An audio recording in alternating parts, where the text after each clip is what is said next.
بسم اللہ الرحمن الرحیم۔ معزز طلبہ کرام، آپ سب کیسے ہیں؟ آج ہم اصول الشاشی کے سبق نمبر 168 کو پڑھیں گے، اور آج کے سبق کا عنوان ہے 4 موقعوں پر خبر واحد حجت ہے۔ آج کی ہمارے سبق کی عبارت فصل خبر الواحد حجت سے شروع ہوتی ہے۔ آئیے سب سے پہلے عبارت اس کا ترجمہ کرتے ہیں، اس کے بعد باقاعدہ سبق کی وضاحت کی طرف بڑھتے ہیں۔ مصنف علیہ رحمہ لکھتے ہیں خبر الواحد حجت فی 4 مواضع، کہ خبر واحد 4 موقعوں پر حجت ہے۔ خالص حق اللہ تعالی ما لیس بعقوبت، نمبر 1 خالص اللہ تعالیٰ کا حق کہ جو عقوبت و سزا نہ ہو۔ وخالص حق العبد ما فیہ الزام محض، اور نمبر 2 خالص حق العبد جس میں محض دوسرے پر کوئی حق لازم کرنا ہو۔ وخالص حقہ ما لیس فیہ الزام، اور تیسرا یہ کہ خالص بندے کا یہ حق ہو لیکن اس میں کسی پر کوئی چیز لازم نہ کی جا رہی ہو۔ وخالص حقہ ما فیہ الزام من وجہ، اور چوتھا یہ کہ خالص بندے کا حق ہو لیکن اس میں من وجہ کوئی چیز لازم کی جا رہی ہو۔ اما الاول فیقبل فیہ خبر الواحد، بہرحال جو پہلی قسم ہے تو بس اس میں خبر واحد کو قبول کیا جائے گا۔ فإن رسول اللہ صلی اللہ علیہ وسلم قبل شہادت الاعرابی فی ہلال رمضان، پس بے شک رسول اللہ صلی اللہ علیہ وسلم نے اعرابی کی شہادت کو رمضان کے چاند کے بارے میں قبول فرمایا۔ وأما الثانی، پر جو دوسری شرط ہے، دوسری قسم ہے، فیشترط فی العدد والعدالت، تو اس میں تعداد اور عادل ہونے کی شرط لگائی گئی ہے۔ وَنَظِيرُهُ الْمُنَازَعَاتُ، اور اس کی جو مثال ہے وہ باہم جھگڑا ہے۔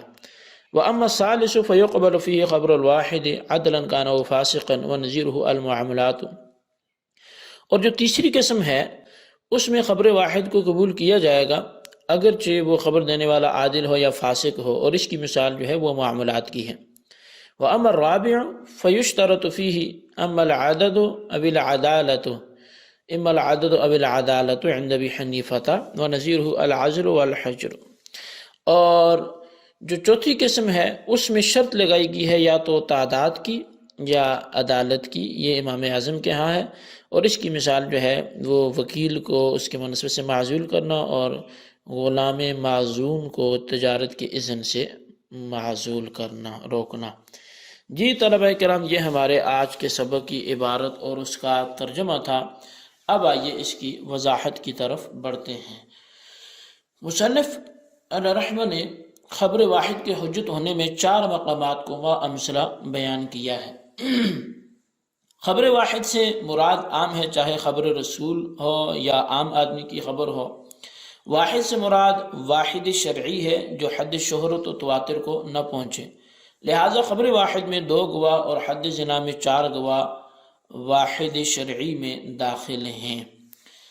خبر واحد کے جو حجیت کے 4 مقامات مصنف نے بیان کیے ہیں وہ یہ ہیں۔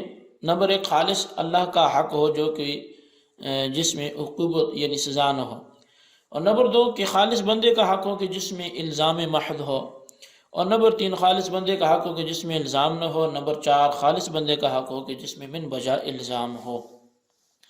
اب مصنف کے علاوہ دیگر اہل اصول نے 5واں مقام یہ ذکر کیا کہ اللہ تعالیٰ کا وہ حق کہ جس میں سزا ہو، مگر اس مقام پر خبر واحد حجت نہیں بن سکتی، کیونکہ خبر واحد میں شبہ ہوتا ہے اور شکوک و شبہات سے سزائیں ٹل جاتی ہیں۔ باقی رہی یہ بات کہ پھر گواہوں سے سزائیں کیوں ثابت ہوتی ہیں، حالانکہ گواہ بھی خبر واحد ہی تو ہیں، تو اس کا جواب یہ ہے کہ سزاؤں کا گواہوں سے ثابت ہونا یہ خلاف قیاس نص قرآنی سے ثابت ہے، لہٰذا خبر واحد کے مقبول ہونے کے 4 ہی مقامات ہیں، اور ان 4 میں سے جو پہلا مقام ہے وہ مصنف نے عمل اول فیقبل سے بیان کیا۔ اب خبر واحد کے حجت و مقبول ہونے کا پہلا مقام خالص اللہ تعالیٰ کا حق ہے کہ جس میں حدود و سزا نہ ہو، مثلا نماز، روزہ اور وضو وغیرہ کہ ان امور میں خبر واحد حجت ہے، جیسے کسی شخص نے نماز کا وقت گزرنے کی خبر دی تو یہ خبر معتبر ہوگی، اور اس کی دلیل حدیث نبوی صلی اللہ علیہ وسلم ہے کہ حضور علیہ السلام نے ایک اعرابی کے چاند دیکھنے کی خبر کو قبول کیا۔ یہ اس قسم میں نہیں ہے۔ یہ مذہب شمس الائمہ سرخسی کا ہے، جبکہ امام فخر علیہ السلام بزدوی علیہ رحمہ کا مذہب یہ ہے کہ رمضان کے چاند کی گواہی کا تعلق تیسری قسم سے ہے، لیکن صحیح مذہب پہلا ہی ہے۔ تاہم چاند دیکھنے میں خبر واحد حجت اس وقت ہوگی کہ جب مطلع ابر آلود ہو، ورنہ خبر متواتر یا خبر مشہور کی گواہی معتبر ہوگی۔ اچھا، یہ پہلا مقام تھا جہاں پر خبر واحد حجت بن رہی تھی۔ دوسرا مقام محمد ثانی فی یشترط فی العدد سے بیان کیا جا رہا ہے۔ خبر واحد کے حجت ہونے کا دوسرا مقام خالص بندے کا حق ہے، کہ جس میں کسی چیز کو دوسرے پر لازم کرنا ہو، جیسا کہ کسی نے کہا کہ میں نے فلاں سے غلام خریدا، لہٰذا اس کے مجھ پر 1000 روپے لازم ہیں۔ اسی طرح دیگر حقوق و معاملات کے جن میں تعداد اور عدالت دونوں شرط ہیں کہ ان دونوں کا ثبوت نص قرآنی سے ہے، اس لیے ان کے شرط ہونے کی وجہ یہ ہے کہ حقوق و معاملات میں حیلہ بازی اور غلط بیانی اکثر واقع ہوتی ہے۔ ان حقوق کو ثابت کرنے کے لیے کڑی شرائط مقرر کی گئی ہیں۔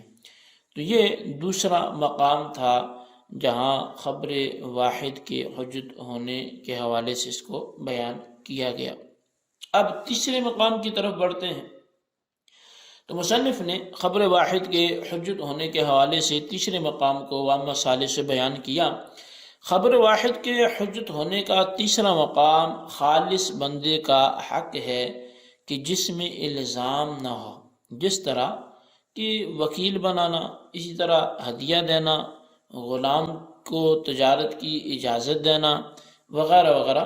ان امور میں خبر واحد حجت بن سکتی ہے، اس میں نہ عدد شرط ہے نہ عدالت شرط ہے۔ جس طرح نبی علیہ السلام نے لونڈی بریرہ کی خبر کو قبول کرتے ہوئے ارشاد فرمایا تھا کہ اللہ کی صدقۃ ولنا ہدیۃ، یہ تمہارے لیے صدقہ ہے، ہمارے لیے ہدیہ ہے۔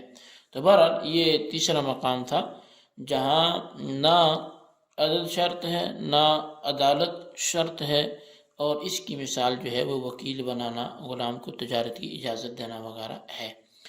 چوتھا مقام جہاں خبر واحد حجت بن سکتی ہے، تو خبر واحد کے حجت ہونے کا چوتھا مقام خالص بندے کا حق ہے کہ جس میں من وجہ الزام ہو اور من وجہ الزام نہ ہو۔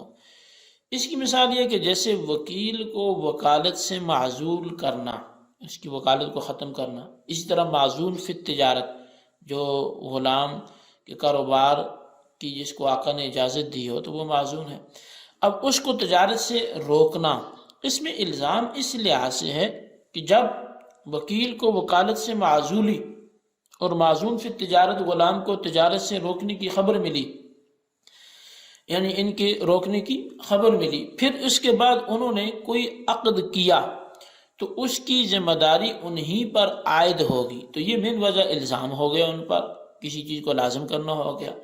اس قسم میں من وجہ الزام اس لیے نہیں ہے کہ وکیل کو وکالت سے معزول کرنا اور غلام کو تجارت سے روکنا موکل اور آقا کا حق ہے۔ ظاہر ہے کہ اپنے حق میں تصرف کرنا کسی پر کوئی الزام نہیں، لہٰذا جب اس قسم میں من وجہ الزام ہے اور من وجہ الزام نہیں ہے تو عدد و عدالت میں سے ایک کا شرط ہونا امام اعظم ابو حنیفہ رحمۃ اللہ تعالی علیہ کے نزدیک ضروری ہے۔ یعنی یہاں یا تو تعداد پوری ہو جو گواہوں کی ہوتی ہے، خبر کی ہوتی ہے، یا پھر وہ جو خبر دے رہا ہے وہ عادل ہو، تو کوئی ایک نہ ایک شرط یہاں پر ضروری ہوگی۔ اب ان چاروں مقامات میں تعداد و عدالت کہاں شرط ہے کہاں نہیں ہے، تو اس کی وضاحت یہ ہے کہ جہاں الزام کی صورت ہے وہاں عدد اور عدالت دونوں شرط ہیں، اور جہاں الزام نہیں ہے وہاں کوئی شرط نہیں ہے، اور جہاں من وجہ الزام ہے اور من وجہ الزام نہیں ہے تو وہاں دو امور میں سے کسی ایک کا ہونا ضروری ہے۔ تو یہ بڑا آسان سا فارمولہ ہے اس چیز کو ذہن میں رکھنے کا۔ بہرحال آج کا جو ہمارا سبق تھا وہ اپنے اختتام کو پہنچا۔ آج کے سبق میں ہم نے خبر واحد کے حجت بننے کے 4 مقامات کے حوالے سے سنا، اور پھر ان چاروں کی مثالیں بھی سنی، اور پھر چاروں مقامات میں عدد و عدالت کی شرط و عدم شرط کے حوالے سے ایک فارمولہ بھی سنا۔ تو آج کے سبق کو خلاصتاً اپنے رجسٹر پر نوٹ کریں اور بالخصوص ان سوالات کے جوابات دیں۔ سوال نمبر 1 یہ کہ خبر واحد کی حجت ہونے کے کتنے مقامات ہیں، نام تحریر کریں۔ اور سوال نمبر 2 یہ ہے کہ خبر واحد کی حجت ہونے کے جو چاروں مقامات ہیں ان میں عدد و عدالت کہاں کہاں شرط ہے، وضاحت کریں۔ اللہ تبارک و تعالیٰ سے دعا جو کچھ ہم نے پڑھا سنا اسے یاد رکھنے کی توفیق نصیب فرمائے، آمین بجاہ النبی الامین صلی اللہ علیہ وسلم۔